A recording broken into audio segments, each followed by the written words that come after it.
Hi friends, welcome to Raga's kitchen. இன்றைக்கி வீடியோவில் டிஃபனுக்கு ஏற்ற மாதிரி ரொம்ப ஈஸியாக சட்டுன்னு செஞ்சிடலாங்க. அந்த மாதிரி ஒரு சூப்பரான காம்போ ரெசிபி தான் பார்க்க போகிறோம். கோதுமை மாவும் ரவையும் வச்சு உடனடி அடையும்.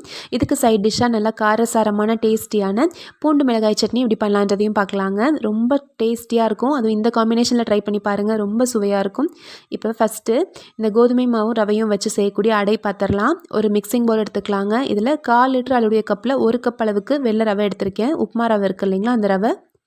வறுத்தது வறுக்காது எது வேணாலும் பயன்படுத்தலாம். அதே கப்பில் 1 கப் அளவுக்கு கோதுமை மாவு போட்டுக்கலாம். அந்த கப்லேயே 1 கப் அளவுக்கு மோர் எடுத்துக்கலாம். மோரோ அல்லது தயிரோ நீங்கள் பயன்படுத்திக்கலாம். இது கூட ஒரு பெரிய வெங்காயத்தை பொடியாக நறுக்கி சேர்த்துடலாம். கூடவே ஒரு கேரட்டை துருவி போட்டுக்கலாம். கொஞ்சமாக பொடியாக நறுக்கின கருவேப்பிலை, 1 இன்ச் அளவுக்கு இஞ்சியை துருவி சேர்த்துடலாங்க. ஒரு 4 பல்லு பூண்டை துருவி இதில் போட்டுக்கலாம். இஞ்சி பூண்டு விழுதாக சேர்க்குறதுக்கு பதிலாக இந்த மாதிரி துருவலாக சேர்க்கும்போது நல்லா டேஸ்ட்டாக இருக்கும். இது கூடவே 1 டீஸ்பூன் அளவுக்கு மிளகாய்த்தூள், காரத்துக்கு 1 ஸ்பூன் அளவுக்கு உப்பு, இதெல்லாம் சேர்த்துட்டு நல்லா கலந்து விட்டுருங்க. இதில் இன்னும் எக்ஸ்ட்ராவாக ஒரு 1லேருந்து 1.5 கப் அளவுக்கு தண்ணி பிடிக்கும்.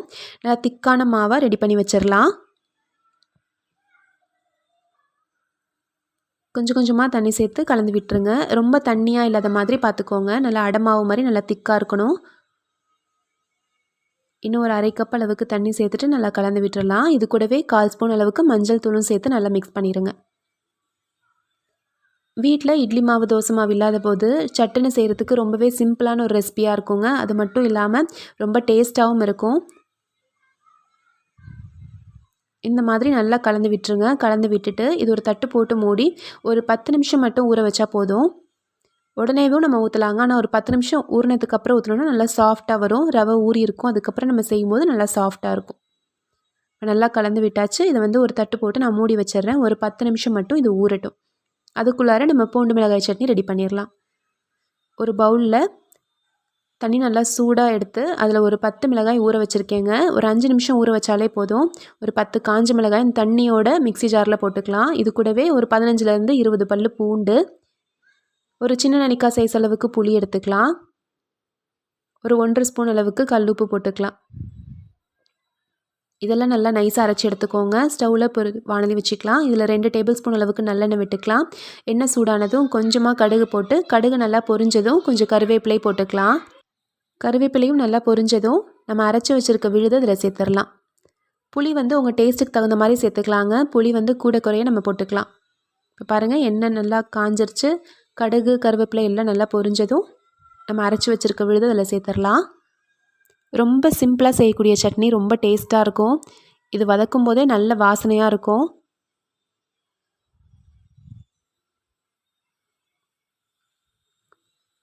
இதை நல்லா கலந்து விட்டுட்டு ஒரு 2-3 நிமிஷம் மூடி வச்சுருங்க. இது தெரிக்குது அப்படின்னா மூடி வச்சுருங்க.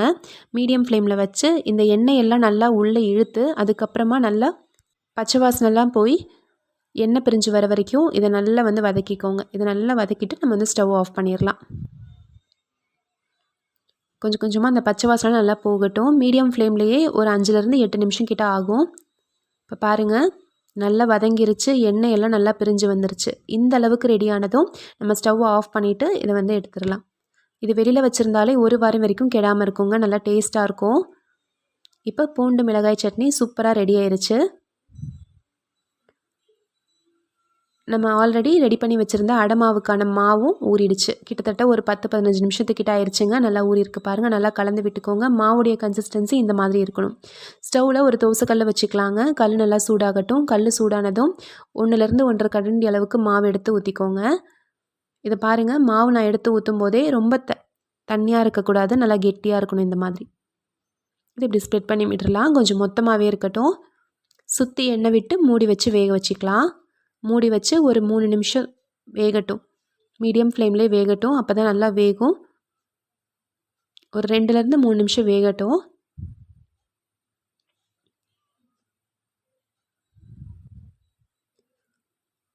பாருங்கள், இந்த மாதிரி மேல் பக்கம் எல்லாம் நல்லா வெந்ததும் நம்ம இதை திருப்பி போட்டுக்கலாம்.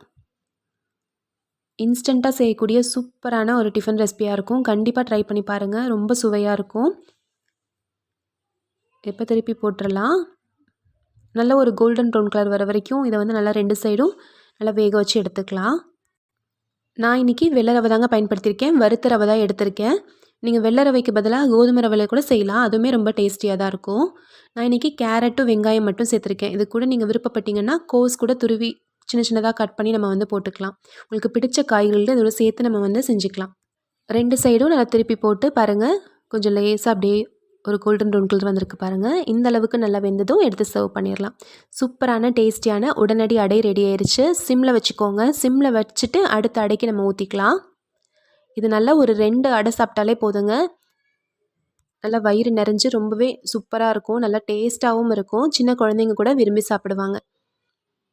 இப்போ அடுத்த அடைக்கு ஊற்றியாச்சு. சுற்றி எண்ணெய் விட்டு மூடி வச்சிடலாம். இது நல்லா வேகட்டும். இந்த உடனடி கோதுமை அடையோட இந்த பூண்டு மிளகாய் சட்னி காம்பினேஷனில் செஞ்சு பாருங்கள். உங்களுக்குமே ரொம்ப பிடிச்சிருக்கும். இப்போ நம்ம சர்வ் பண்ணிடலாம். நல்லா டேஸ்டியான உடனடி அடையும் அதுக்கு சைட் டிஷ்ஷாக ஒரு சூப்பரான பூண்டு மிளகாய் சட்னியும் ரெடி ஆயிடுச்சுங்க.